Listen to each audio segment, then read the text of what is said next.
Astaghfirullah. Bismillahirrahmanirrahim. Assalamualaikum warahmatullahi wabarakatuh. Alhamdulillahi wassalatu wassalamu ala rasulillah wa ala alihi wa sahbihi wa mawalah wa la hawla wa la quwata illa billahi wa ba'd. Alhamdulillah, di pagi menjelang siang ini kembali kita bisa duduk bertalabul ilmi di Masjid Nidaul Ilmi,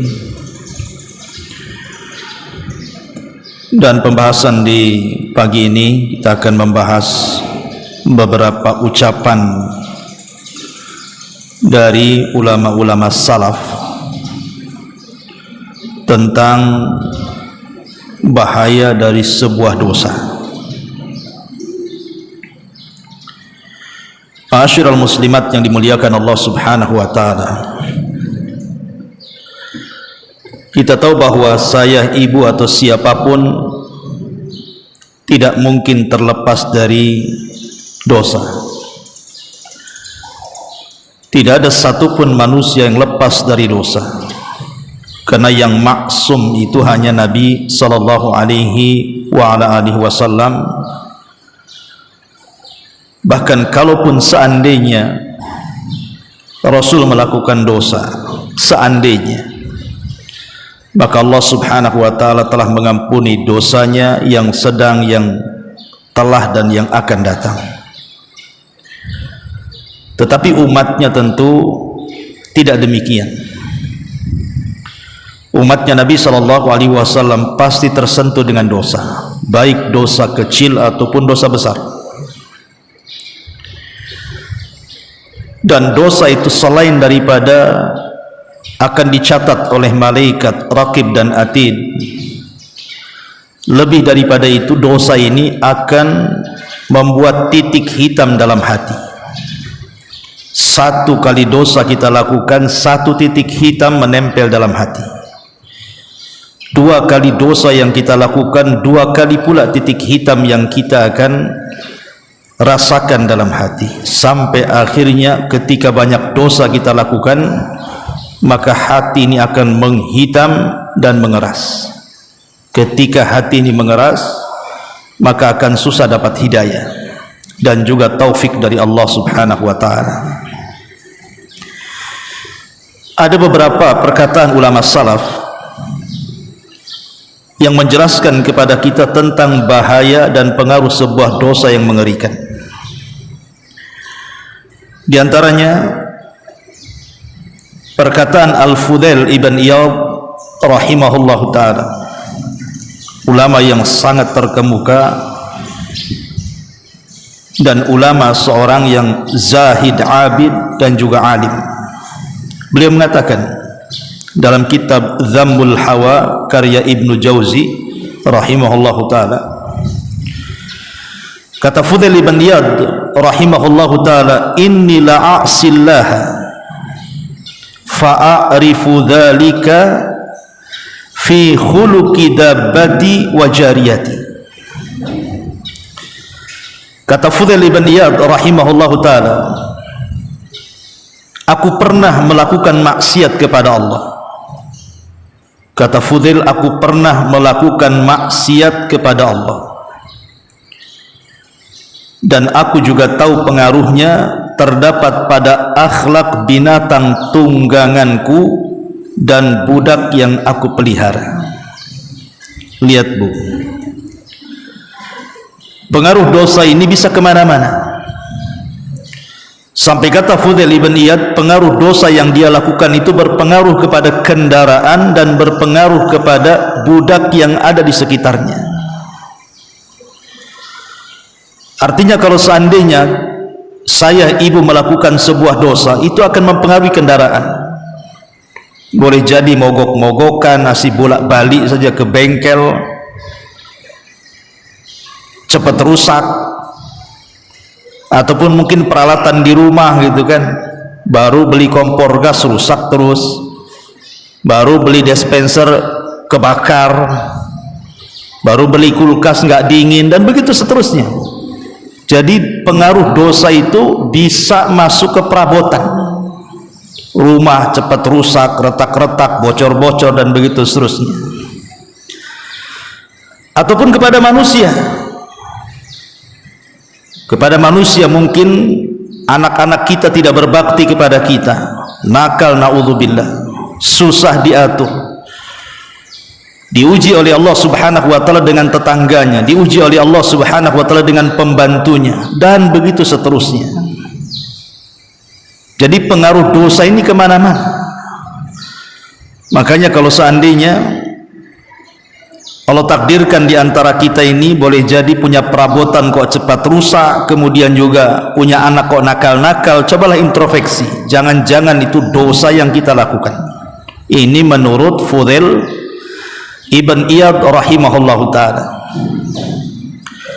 Kemudian yang kedua, perkataan Sulaiman At-Taimi rahimahullahu ta'ala yang dicantumkan dalam kitab Safwatus Safwa karya Ibnu Jauzi. Beliau mengatakan, innar rajula la yusibu dzamba fis sirri fayusbihu alaihi madallatuhu. Kata Sulaiman At-Taimi rahimahullah ta'ala mengatakan, innar rajula, terkadang seseorang, la yusiba dzamba, melakukan sebuah dosa fi sirri, tidak terang-terangan, dosa yang disembunyikan, yang tidak ada yang tahu kecuali dia dengan Allah Subhanahu wa ta'ala. Fayusbihu wa alaihi madallatuhu, rupanya Allah Subhanahu wa ta'ala jadikan orang yang melakukan dosa yang tidak terang-terangan itu mendapatkan kehinaan, dari Allah Azza wa Jalla. Boleh jadi mungkin dicaci maki orang, digibah orang, dihina orang, direndahkan orang, ada saja ucapan-ucapan orang yang tidak enak kepada kita. Itulah pengaruh dosa. Padahal dosa itu tidak ada yang tahu kecuali dengan Allah saja.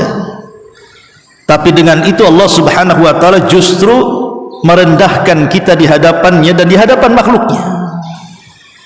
Ini di dunia, Bu. Apalagi di akhirat, jelas. Kata Nabi SAW, nanti pada hari kiamat akan ada orang yang datang menghadap Allah membawa pahala sebesar gunung Tihama. Gunung Tihama ini besar, gunung terbesar kedua setelah Uhud. Tiba-tiba ketika dihadapkan di hadapan Allah, hilang pahalanya, tidak ada satupun pahala yang tersisa. Kemudian sahabat bertanya, kok bisa wahai Rasul, orang yang terang-terangan jelas-jelas mau pahala besar ke hadapan Allah, ketika berhadapan dengan Allah, Allah gugurkan semua dosanya. Maka Nabi SAW berikan alasan, ya karena orang itu idza khalau bimaharimillahi intahakuha, kalau dia sedang bersendirian, tidak ada yang tahu kecuali dengan dia, dengan Allah, dia pun bermaksiat dengan tidak terang-terangan. Naudzubillah. Lihat bagaimana pengaruh dosa menurut Sulaiman At-Taimi rahimahullahu ta'ala. Kemudian juga yang ketiga, perkataan Ka'ab al-Akhbar.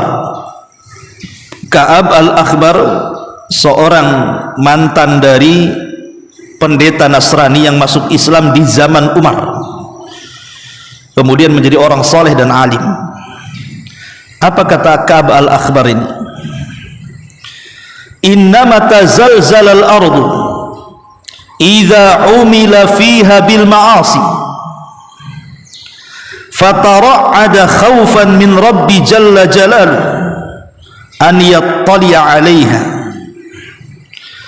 Kata Ka'ab al-Akhbar yang dinukilkan dalam kitab Al-Uqubat karya Imam Ibnu Abi Dunya rahimahullahu ta'ala, kata beliau, innama tazalzal al-ardu, sesungguhnya bumi ini terkadang digempakan oleh Allah. Idza umila fiha, kalau di atas bumi ini banyak sekali pelaku-pelaku bil ma'asi, yang melakukan maksiat. fatara'ada khaufan minar rabbi jalla jalaluhu, maka bumi pun bergoncang karena takut dengan Allah subhanahu wa ta'ala, an yattali'a 'alaiha, untuk ditampakkan di hadapannya. Karena nanti bumi itu kan pada hari kiamat akan bersaksi, idza zulzilatil ardu zilzalaha wa akhrajatil ardu athqalaha wa qala al insanu ma laha yawma idzin tuhadditsu akhbaraha, yawma idzin tuhadditsu akhbaraha. Pada hari itu bumi akan menghabarkan manusia-manusia yang pernah menginjaknya kelak pada hari kiamat. Jadi bumi akan menghabarkan, si fulan bermaksiat di tempat ini hari ini jam sekian, semua akan dihabarkan bumi. Itu di akhirat tuh. Karena bumi ini makhluk Allah subhanahu wa ta'ala. Kalau Allah subhanahu wa ta'ala perintahkan bumi ini untuk bergoncang, maka dia bergoncang, karena dia tentara di tentara Allah subhanahu wa ta'ala. Kapanpun Allah mau untuk digempakan, dia bisa gempa. Lah kata Ka'ab al-Akhbar, apabila terjadi gempa itu hakikatnya karena banyak maksiat di atasnya. Ada sebagian peneliti bahwa gempa itu karena terjadi geseran lempengan yang ada di bawah bumi. Betul, itu memang sebab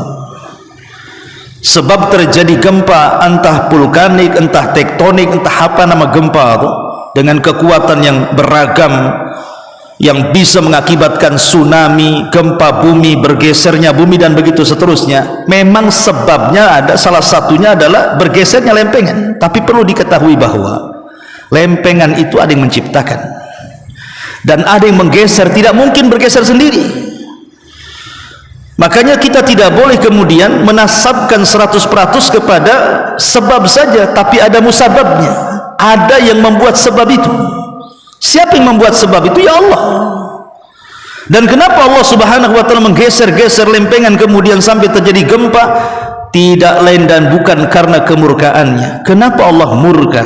Tidaklah Allah murka kecuali karena kemaksiatan kita. Makanya bumi saja merasa takut kalau sudah banyak maksiat di atasnya, makanya dia kemudian menggoyangkan dirinya. Itu menurut Ka'ab al-Akhbar rahimahullahu ta'ala. Lihat bagaimana dampak sebuah maksiat, kata Ka'ab al-Akhbar rahimahullahu ta'ala. Kemudian juga dikatakan oleh Al-Hasan Al-Basri. Hasan Al-Basri ini pemimpin para tabi'in, generasi kedua setelah sahabat, dan ucapannya itu penuh makna, dinukilkan banyak para ulama, sampai-sampai orang mengatakan ucapan Hasan Al-Basri seperti wahyu, karena ucapannya itu penuh dengan untayan-untayan, mutiara-mutiara yang hampir mirip dengan ucapan Nabi. Dan itulah hikmah yang Allah berikan kepada siapa yang dikehendakinya. Salah satunya Allah berikan kecerdasan kepada Imam Hasan Al-Basri. Apa kata Imam Hasan Al-Basri rahimahullah ta'ala? Beliau mengatakan, innal mu'mina la yusbiha illa khaifan wa la yuslihuhu illa dhak, li'annahu baina dhanbaini dhanbun madha la yadri kaifa yasna'u Allahu fihi wa ajil, au qala akhar la yadri ma kutiba alaihi fihi. Kata Imam Hasan Al-Basri, seorang mukmin la yusbihu illa khaifa, tidaklah datang di waktu pagi kecuali penuh dengan kekhawatiran. Ada seorang mukmin itu di pagi hari itu kondisinya khawatir saja.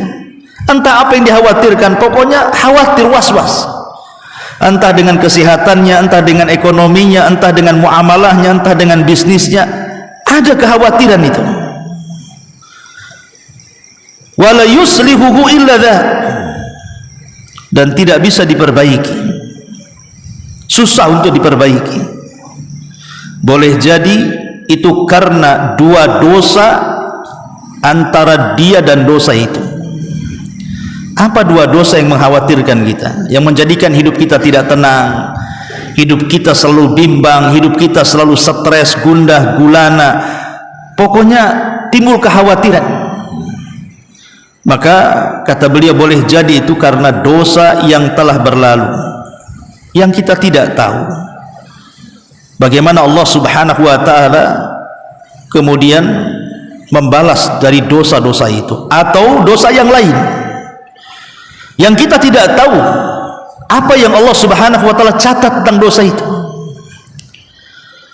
Karena manusia itu kan mudah lupa, Bu. Jangankan cerita sebulan, setahun yang sudah berlalu, seminggu kemarin saja kita sudah tidak tahu apakah kita ini menzalimi orang dengan ucapan kita, menggibah orang, menghina orang, baik diketahui atau tidak. Kita ini mudah lupa. Makanya nanti pada hari kiamat itu salah satu kekhususan hisab adalah memori yang pernah hilang di bumi dikembalikan. Jadi nanti di akhir itu semua memori akan dikembalikan itu. Kita akan ingat sejak kita akal balik sampai kita wafat, kita ingat betul rinciannya supaya disesuaikan dengan catatannya. Tapi di bumi ini ingatan kita terbatas. 1 minggu yang lalu saja kita tidak tahu apa pernah mukul orang, pernah gibah orang, pernah caci maki orang, pernah mengambil hak orang, dan begitu seterusnya.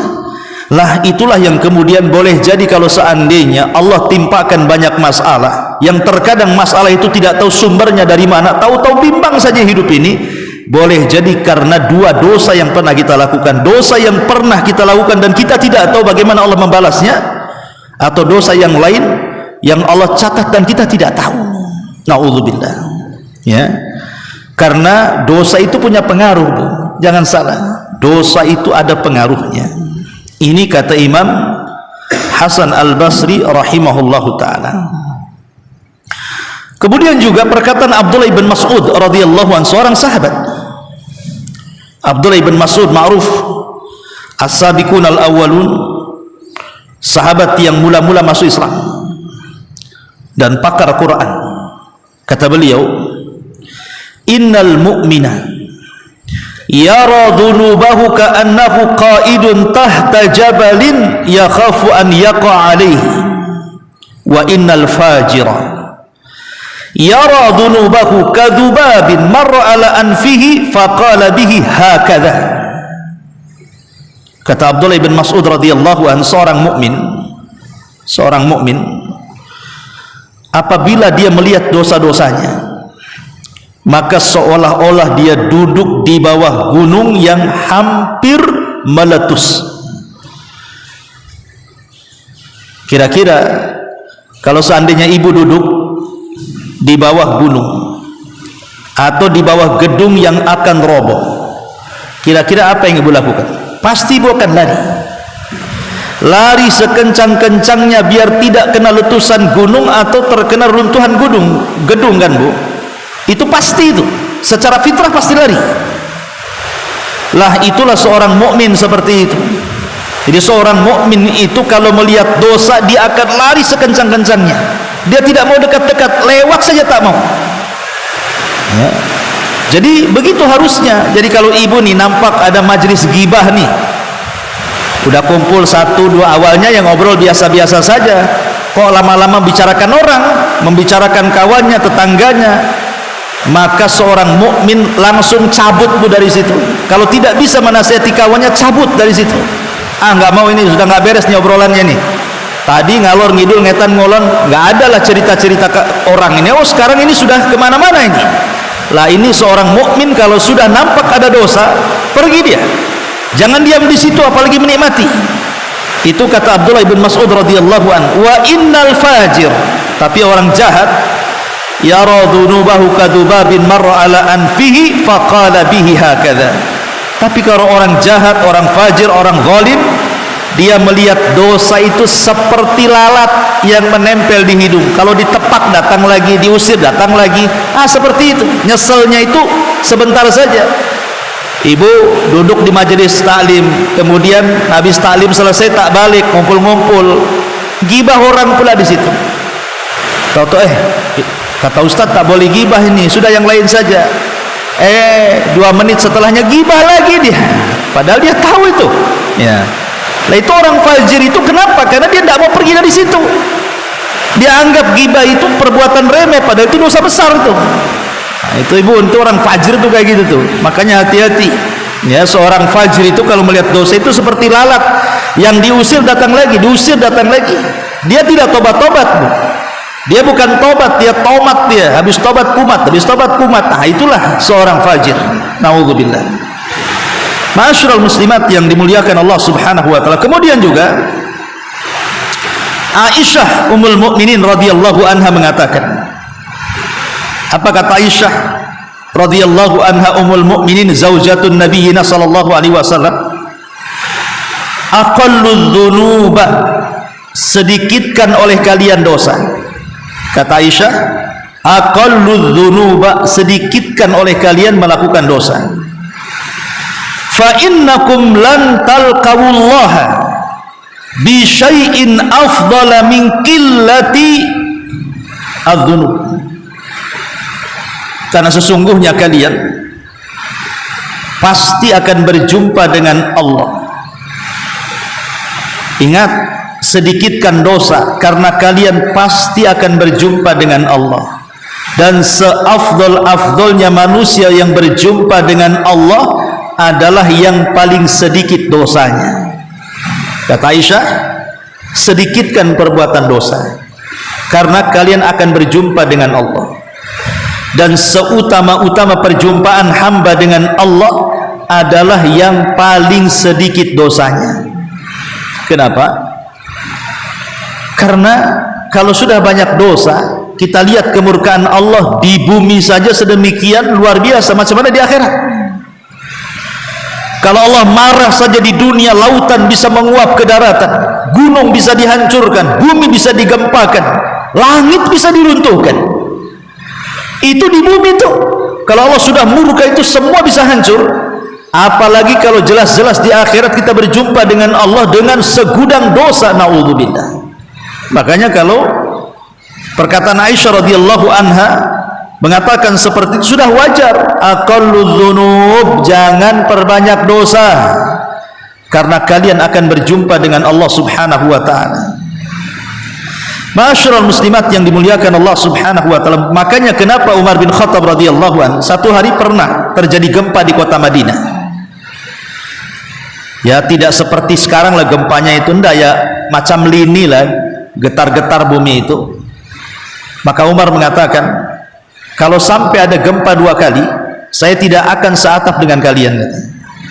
Itu baru satu gempa. Umar mengatakan seperti itu. Kalau sampai ada gempa susulan, aku tidak akan seatap dengan kalian. Bertakwalah kalian kepada Allah. Umar paham bahwa tidaklah bumi digempakan kecuali karena kemarahan Allah, dan tidak mungkin ujug-ujug Allah marah kecuali karena dosa yang dilakukan hamba kepadanya. Makanya Umar mengatakan, kalau sampai ada gempa susulan, jangan harap saya seatap dengan kalian. Berarti ini karena dosa yang kalian lakukan. Begitulah rasa takut para ulama salaf tentang dosa. Sampai Muhammad ibn Sirin, seorang ulama tabi'in, ma'ruf Muhammad ibn Sirin itu, saking takutnya dengan dosa, dia itu seorang pembisnis, Bu. Pembisnis, namanya pembisnis besar itu biasanya dia punya cara pandang ke depan yang akan menghasilkan bagi usahanya. Itu seorang pembisnis biasa, apalagi yang sudah jatuh bangun, seorang bisnis itu pasti akan melihat peluang. Maka satu hari Muhammad ibn Sirin ini melihat peluang bahwa di pasar itu kelangkaan minyak goreng, minyak zaitun, minyak goreng, sehingga dia kumpulkan semua modalnya. Jadi dikumpulkan semua modalnya, Bu. Kemudian dia pun kulaan minyak sebanyak-banyaknya, karena dia sudah paham ini peluang jual minyak ini pasti akan menguntungkan. Setelah dibeli semuanya minyak goreng itu, ya, besoknya mau dipasarkan, Bu, Allah takdirkan ada beberapa bangkai tikus yang ada di minyak itu, entah jatuh dari mana. Ada beberapa bangkai tikus mengenai semua minyaknya. Apa kata Rasul? Kalau ada bangkai tikus kemudian jatuh di minyak yang mencair, maka buang. Tapi kalau bangkai tikus itu jatuh ke minyak yang sifatnya jamad, seperti mentega itu kan jamad, ya, bukan cair, dia membeku, maka cukup dibuang dari bangkai yang terletak di situ. Jadi dibuang saja, umpamanya di atasnya berarti bisa dibelah jadi 2. yang atas dibuang, yang bawah bisa dipakai kata Nabi. Tapi kalau jatuh ke cairan maka dibuang kata Rasul. Bayangkan minyak sebanyak-banyak itu Bu, itu dituangkan sama Muhammad ibn Sirin sampai bangkrut gara-gara menghamalkan hadis Nabi SAW. Akhirnya dia bangkrut, tapi dia memilih untuk dibuang daripada dijual, walaupun sudah jelas-jelas untungnya Bu. Oh, kalau ibu di posisi Muhammad ibn Sirin, tinggal dibuang aja lah tikusnya, dijual lagi kan Bu. Siapa yang tahu? Itu kalau kita tidak pernah warok masalahnya. Tapi Muhammad ibn Sirin rela bangkrut karena takut bermaksiat kepada Allah Azza wa Jalla. Sebab kalau dijual menabrak larangan Rasul. Begitu takutnya para ulama Bu, ya, terhadap dosa itu luar biasa. Nah, inilah diantara ucapan-ucapan ulama salaf. Ya.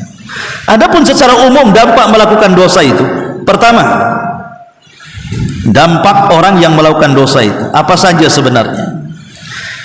Pertama kata para ulama, hirmanul ilmi. Ilmu akan diharamkan kepada orang itu. Walaupun dia seorang yang cerdas dalam ilmu agama, maka dia tidak akan pernah dapat hidayah. Kenapa demikian? Karena ilmu adalah cahaya, dan cahaya itu tidak akan masuk kepada hati orang-orang yang bermaksiat. Makanya Imam Malik ketika melihat Imam Syafi'i kecil belajar kitab Al-Muwatta kepadanya, kita tahu Imam Syafi'i itu muridnya Imam Malik, ya. Ketika usia belasan tahun Imam Syafi'i itu belajar kepada Imam Malik lewat rekomendasi pamannya, yang kebetulan pamannya juga tokoh di Mekah, dan juga lewat rekomendasi Gubernur Mekah, karena kan tidak sembarang di zaman itu belajar kepada Imam Malik, harus ada rekomendasi. Dan Imam Malik kan imam dunia gitu ya. Imam Syafi'i anak kecil, susah dia belajar kepada Imam Malik. Tapi setelah tahu kecerdasan Imam Syafi'i, maka Imam Malik menerima dia sebagai muridnya. Setelah lama belajar, maka tampaklah kecerdasan Imam Syafi'i bahwa anak ini bukan anak biasa, dia cerdas di atas rata-rata. Makanya Imam Malik mengatakan, ya Syafi'i, aku lihat Allah banyak menganugerahkan kelebihan dalam dirimu, katanya. Maka jangan kau padamkan kelebihan itu dengan maksiat yang kau lakukan kepada Tuhan. Apa kata Imam Malik? Wahai Syafi'i, Allah telah berikan kelebihan kepadamu berupa kecerdasan. Jangan kau haramkan kecerdasan itu, jangan kau hilangkan kecerdasan itu karena kemaksiatan kamu kepada Rabb-Mu. Lihat, kenapa Imam Malik ngomong seperti itu kepada Imam Syafi'i? Persis seperti kata-kata Imam Syafi'i kepada Imam Waqi, gurunya yang lain. Apa kata Imam Syafi'i?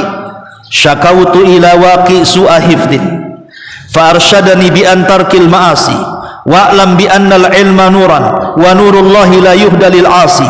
Aku mengadu kepada Imam Waqi tentang buruknya hafalanku. Kemudian Imam Waqi menasihati agar aku meninggalkan kemaksiatan. Ketahuilah bahwa maksiat itu sebuah kegelapan dan ilmu itu sebuah cahaya, dan cahaya tidak mungkin bergabung dengan kegelapan. Maknanya cahaya tidak mungkin masuk ke dalam hati yang penuh dengan gelap kemaksiatan. Subhanallah. Begitulah dosa mempengaruhi ilmu, ya. Ini yang pertama. Yang kedua, bukan hanya mempengaruhi ilmu, mempengaruhi rizki. Rizki akan dipengaruhi dengan dosa. Betapa banyak kemudian seseorang yang diluangkan, dilapangkan, dimudahkan rizkinya, tetapi hancur berantakan karena maksiat yang dilakukannya.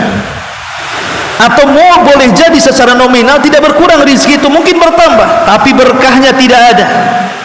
Uang banyak tapi tidak merasa nyaman, rumah megah tapi tidak merasa senang, dunia di hadapannya tidak pernah merasa nyaman, ada saja masalah, hatinya dipenuhi dengan kebingungan, stres, dan begitu seterusnya.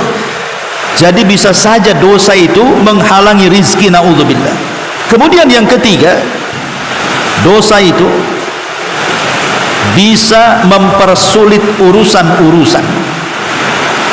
Urusan apa saja Allah akan persulit.